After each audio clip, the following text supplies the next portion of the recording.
2-4 Cleveland Browns go to Baltimore to play the 3-3 Baltimore Ravens. The Ravens look great this season, Coach, for the first three quarters, but for some reason in the fourth quarter, they can't close games out.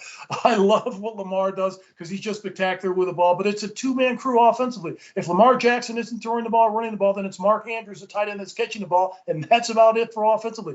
But they did find a little light offensively last week with their offensive line. They rushed the ball extremely well last week, which was very important and very impressive to me. But the Cleveland Browns, I look at that side of the ball, Jacoby Brissett is a backup. He's still not doing that bad. He's completed 60% of his passes, 6 touchdowns, 5 interceptions, but they can run the football with Nick Chubb. That's why they're the best running football team in the National Football League. Baltimore is favored by 6.5 points in this one. Well, when you look at the Browns, I think the quarterback has played very, very well. But Chubb is playing outstanding football. He's averaging 6 yards a carry, Mark. And Amari Cooper is not having the statistic type of game or season you would expect from him, but he is there in the clutch. He's very skilled, very difficult to cover. The defense is giving up 27 points a game. You can't do that, Mark. They've lost 3 in a row. Now, they got blown out by the Patriots last week, 38-10. However, in their other 3 losses, have been by a total of 6 points. So they're in the ball game. They just don't find a way to win. I think they're waiting for their quarterback to be declared healthy and eligible to play after his suspension. But it might be too late for them. They're going to be out of the pennant race at that time.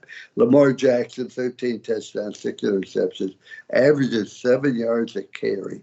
They have Andrews, a receiver, at 39. He is spectacular, but he finds a way to get open. They've lost 2 of the 3, and they've lost a total this year by 11 points. They had a 10-point lead 3 times this year, lost it in the second half.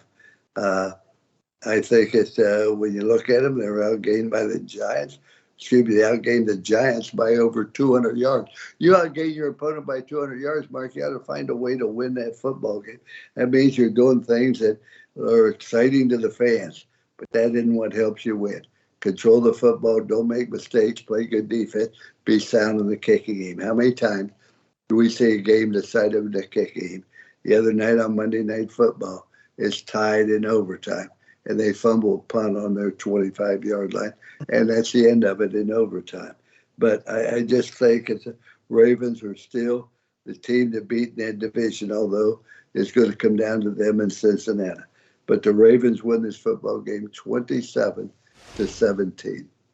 I like the Ravens at home. I think they're going to find a way to close it out. Mike McDowell, their defensive coordinator's got to shore up that defensive secondary. If you look at Cleveland, they don't throw the ball that well down the field. But if you look at this defense, that is their only Achilles heel. I like the running game for the Cardinals. For the Baltimore Ravens, Kenyon Drake, the first time he got a start in Baltimore, had 119 yards on 10 carries. If he can continue to play like that, it'll be a quick game. But Baltimore will find a way to close this game out in the fourth quarter, and Baltimore wins this game 31-21.